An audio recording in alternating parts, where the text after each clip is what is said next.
I was struck by the report just a moment ago from Dom Chu indicating that CFOs, I think it was CFOs we polled, now 40% of them say that a second quarter recession or decline in economic output is all but certain. My question is, what the hell are the other 60% thinking?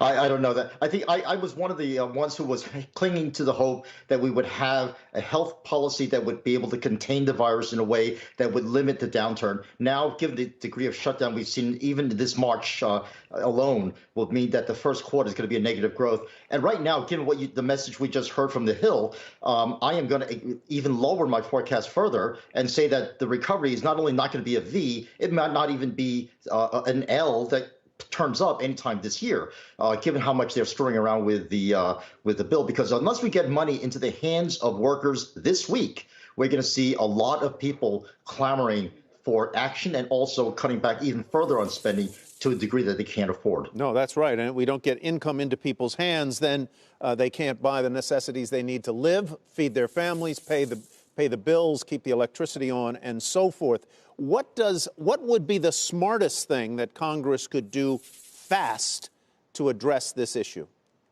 Cut checks. Have one bill that says cut checks to people immediately. We'll worry about the details of how to fund it later. If they could just pass that, it would give such a boost to the economy and also be able to allow companies to survive, because let's face it, not only are people worried about having checks today, they're worried about having jobs tomorrow when the recovery does start and when we are through the virus. If they don't have jobs, they're not going to spend. So one of the things that we have to ensure is that companies survive. And all this talk about a grab bag of goodies for companies is a lot of nonsense that I believe the Democrats are doing more harm than good. The goal of seeking perfection is certainly the harm of the necessary and the good. Yeah, don't let the perfect be the enemy of the good. What about what the Fed has done and is continuing to do? How does that ripple through and help?